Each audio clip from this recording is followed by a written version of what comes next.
Good morning student. जय Swaminarayan. Subject automobile transmission mechanism.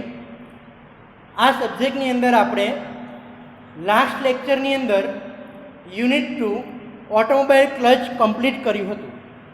Automobile ક્લચની અંદરથી unit 2માં જીટીયુમાં જે ક્વેશ્ચન્સ પૂછાય છે વારંવાર તે આપણે ડિસ્કસ કરી ચૂક્યા હતા। એનું એસાઇનમેન્ટ પણ મેં તમને વિડીયોની એન્ડની અંદર આપ્યું હતું।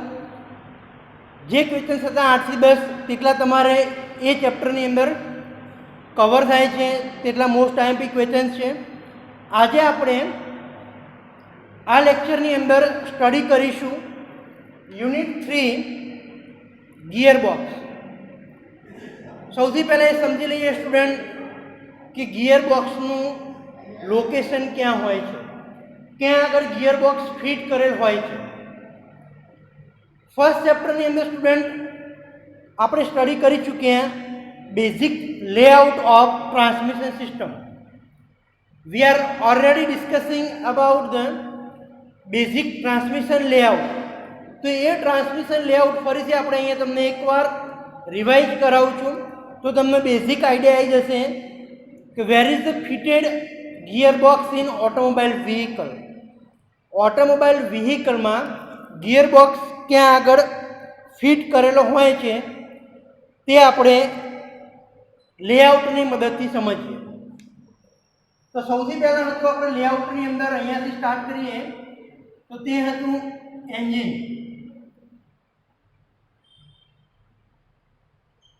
દેન આફ્ટર એન્જિન પછી આવશે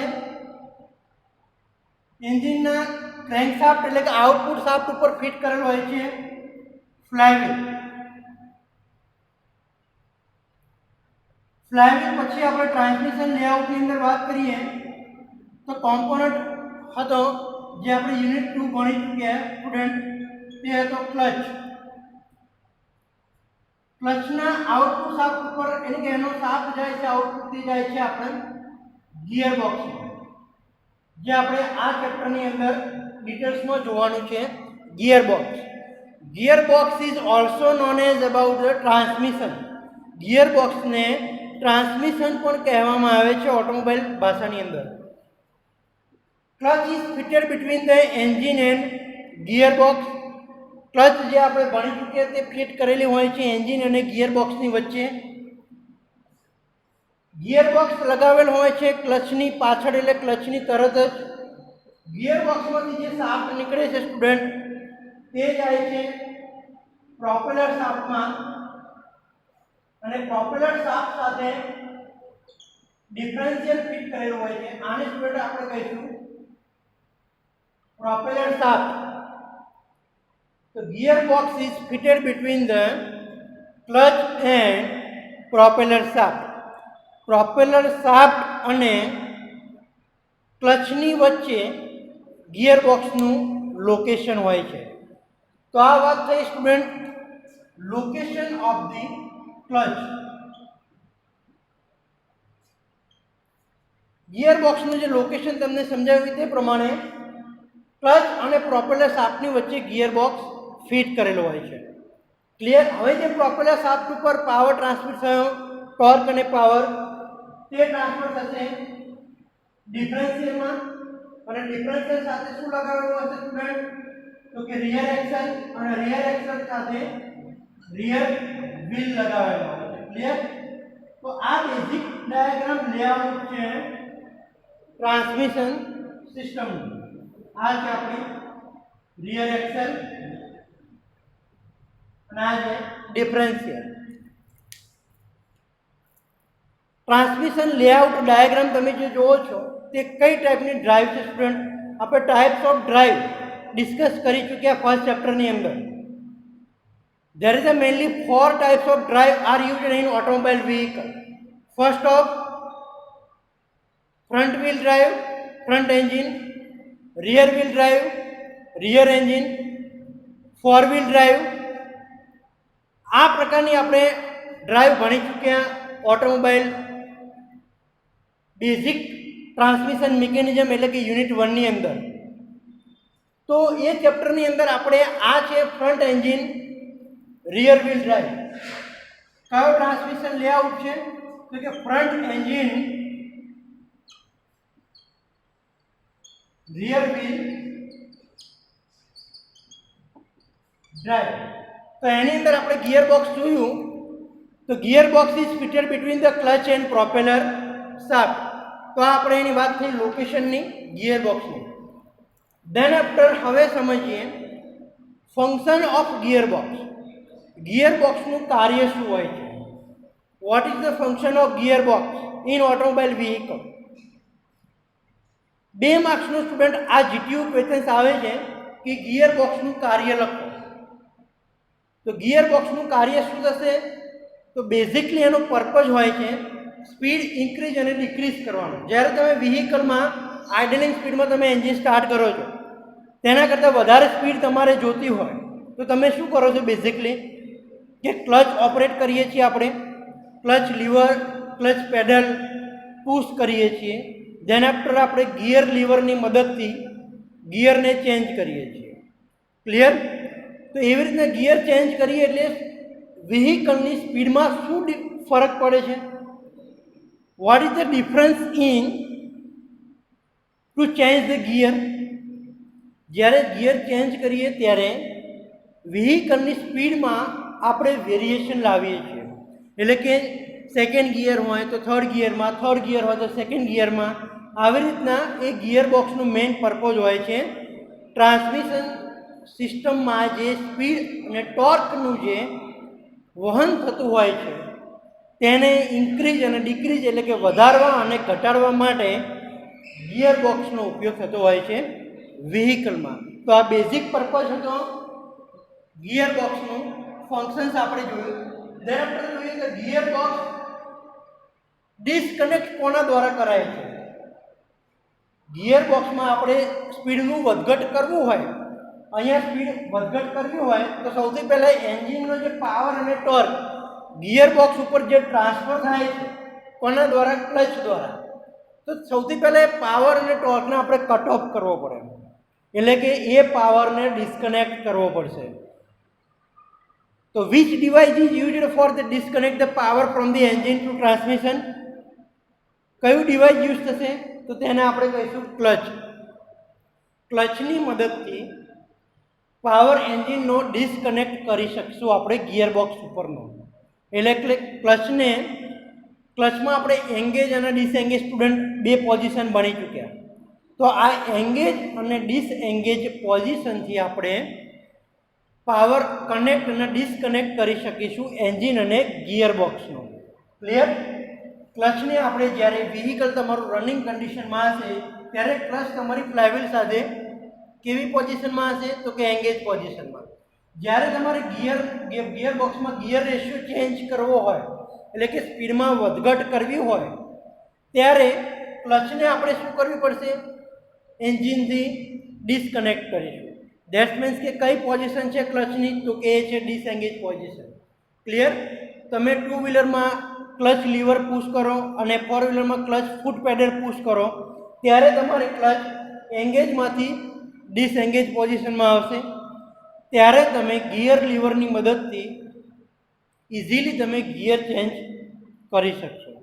તો આ બેઝિક ફંક્શન હતું 2 માર્ક્સની અંદર જે જીટીયુમાં ક્વેશ્ચન્સ પૂછાય છે ગિયર બોક્સનું, કે ગિયર બોક્સનું કાર્ય જણાવો.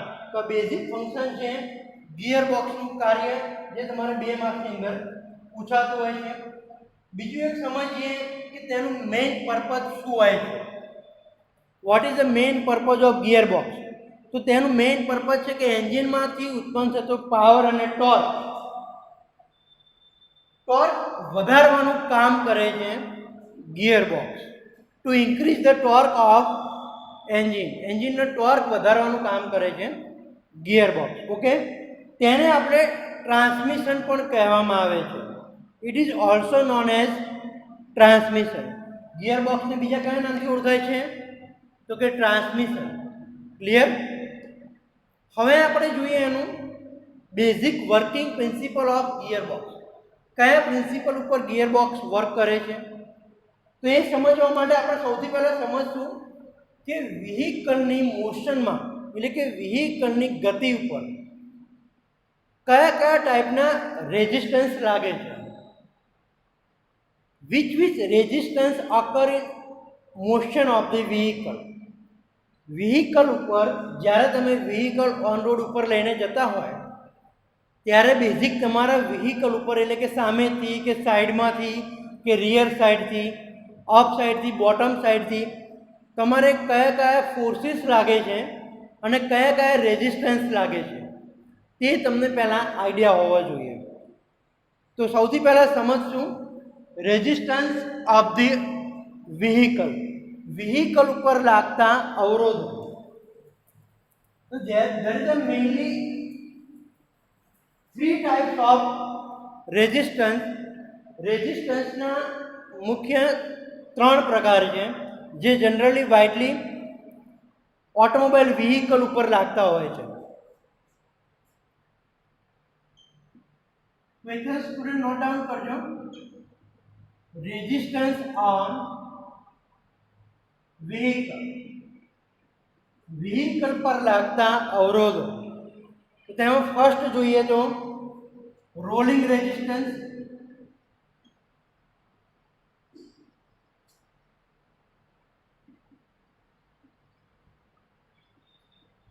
સેકન્ડ આપણે વાત કરીએ તો એર રેઝિસ્ટન્સ,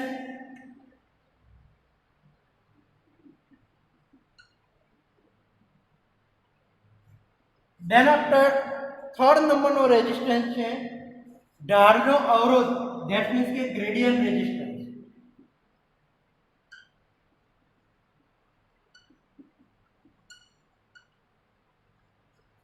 આ ત્રણ ટાઈપના મેઇન રેઝિસ્ટન્સ લાગતા હોય છે આપણે જ્યારે ઓન રોડ ઉપર વ્હીકલ લઈને જતા હોય ત્યારે.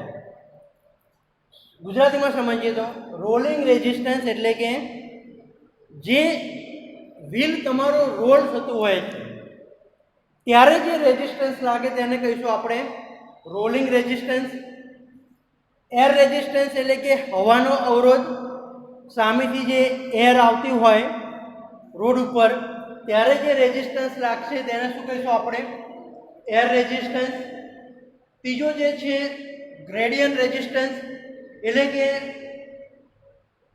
જ્યારે તમે ઢાળ ચડાવતા હોય ત્યારે જે રેઝિસ્ટન્સ લાગશે તેને શું કહીશું આપણે ગ્રેડિયન્ટ રેઝિસ્ટન્સ. સૌથી પહેલાં ડિસ્કસ કરીશું આપણે હવાનો અવરોધ, એર રેઝિસ્ટન્સ કોને કહીશું તે સમજીએ. એક ડાયાગ્રામ સાથે હું તમને સમજાવું. વન બાય વન રેઝિસ્ટન્સ આપણે બેઝિક લાઈન ડાયાગ્રામથી સ્ટુડન્ટ સમજીશું. તેમાંનો ફર્સ્ટ આપણે જોઈએ સૌથી પહેલાં એર રેઝિસ્ટન્સ.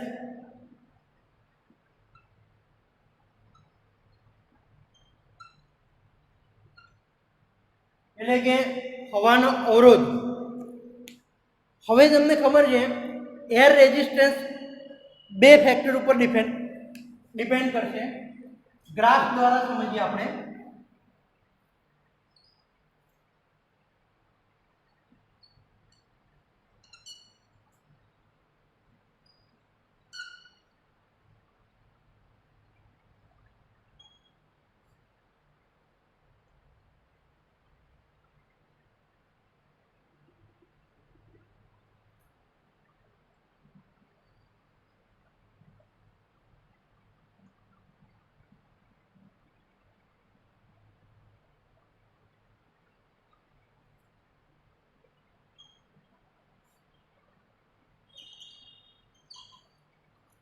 આ એક ગ્રાફ છે એર રેઝિસ્ટન્સનો. અહીંયા જો તમારે વાય એક્સિસ ઉપર જે લખેલું છે તે છે સ્પીડ, કિલોમીટર પર અવરની અંદર સ્પીડ અહીંયા દર્શાવી છે. સપોઝ કે અહીંયા તમે 0 સ્પીડથી આઇડલિંગ સ્પીડમાં તમારું વ્હીકલ સ્ટાર્ટ કરો છો. We are starting the idling spring on the vehicle. ત્યારબાદ 10ની સ્પીડ, 20ની સ્પીડ, 30, 40 એન્ડ 15. જેમ જેમ તમારી સ્પીડ વધશે તેમ તેમ તમે જો અહીંયા સુધી આ એક્સ એક્સિસ પર એર રેઝિસ્ટન્સ છે. જેમ જેમ તમારી સ્પીડ વધતી જશે વ્હીકલની તેમ તેમ તમારી સ્પીડ એર રેઝિસ્ટન્સની અંદર પણ વધારો થતો જશે. ધેટ મીન્સ કે નોર્મલ વ્હીકલની સ્પીડ ઉપર તમારે એર રેઝિસ્ટન્સ કેવો લાગશે? ઓછો લાગશે. તમારી વ્હીકલની સ્પીડ જેમ 10, 20, 30, 40, 50 થશે તે મુજબ તમારો એર રેઝિસ્ટન્સ પણ વધી જશે. તો આ વાત થઈ આપણે એર રેઝિસ્ટન્સની કે જે હવાનો અવરોધ છે. બીજી વાત કરીએ હવે ગ્રેડિયન્ટ રેઝિસ્ટન્સ એટલે કે ઢાળનો અવરોધ.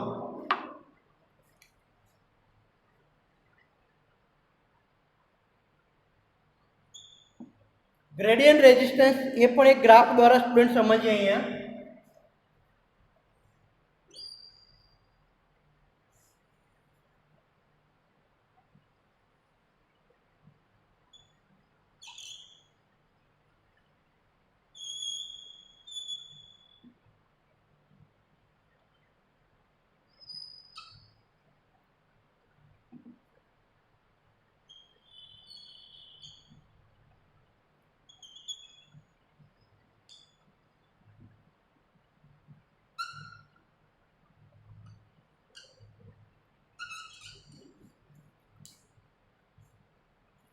ગ્રાફ તમે જે જોઈ શકો છો ફિગરની અંદર તે છે ગ્રેડિયન્ટ રેઝિસ્ટન્સ.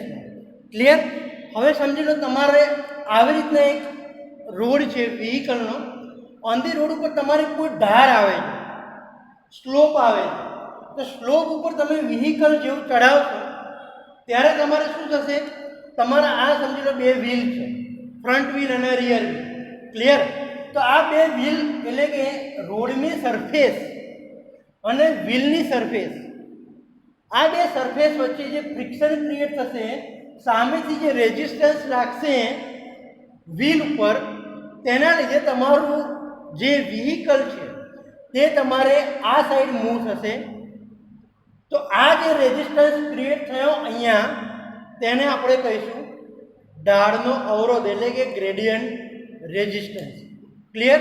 તો આ સેકન્ડ ટાઈપનો રેઝિસ્ટન્સ હતો જે છે ઢાળનો અવરોધ એટલે કે ગ્રેડિયન્ટ રેઝિસ્ટન્સ, જે વ્હીકલને નીચેની તરફ આવતું રોકવા માટે જે ડિસ્ટન્સ આપવું પડે તેની વિરુદ્ધ દિશામાં આપણે ફોર્સને જરૂર પડતી હોય છે.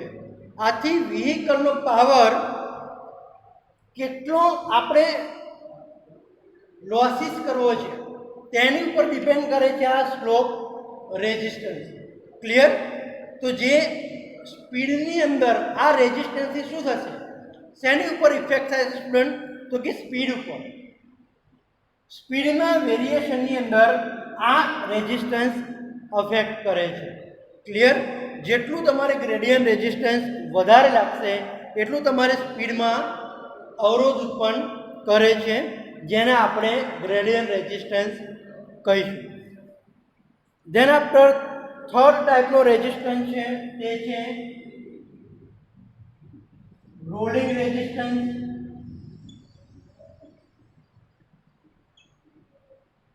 આ રેઝિસ્ટન્સ, આ અવરોધ તો બધાને ખબર જ હશે. જ્યારે તમારું આવી રીતના સ્ટ્રીટ કન્ડિશનમાં રોડ હોય, તમારું વ્હીકલ આ રીતના ફ્રન્ટ સાઈડથી આ ડાયરેક્શનમાં જતું હોય તો તમારા વ્હીલ કેવા થતા હશે સ્ટુડન્ટ? તો કે રોટેટ થતા હશે. વ્હીલ રોટેટ થતા હશે એટલે કે એની સરફેસ અને જે રોડની સરફેસ આ રોલ થાય એટલે અહીંયા ફ્રિક્શન થશે. ક્લિયર? તે જે ફ્રિક્શનના લીધે અહીંયા રોલિંગના લીધે જે રેઝિસ્ટન્સ એટલે કે જે અવરોધ ઉત્પન્ન થશે તેને આપણે કહીશું રોલિંગ રેઝિસ્ટન્સ. ક્લિયર? તો આ વાત થઈ રોલિંગ રેઝિસ્ટન્સની. હવે આપણે ટોટલ રેઝિસ્ટન્સ સમજીએ કે ટોટલ રેઝિસ્ટન્સ કોને કહીશું. તો એના માટે આપણે ગ્રાફ દ્વારા સમજીએ total resistance. Total resistance that means કે જે ત્રણ અવરોધ આપણે જોયા બેઝિક રેઝિસ્ટન્સ, તે ત્રણેયનો સરવાળો.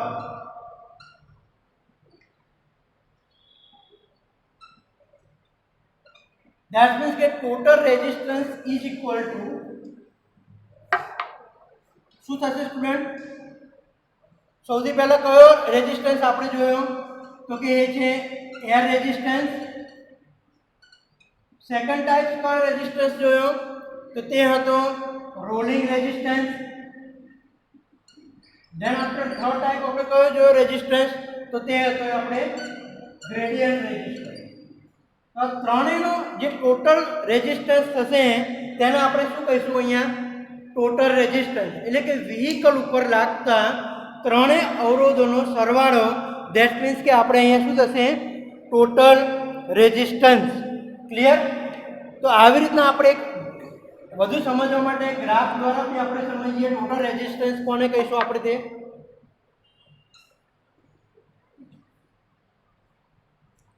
ટોટલ રેઝિસ્ટન્સ જોઈએ તો સૌથી પહેલા લાગતો તો રોલિંગ રેઝિસ્ટન્સ. ધેન આફ્ટર આપણે જોયો એર રેઝિસ્ટન્સ.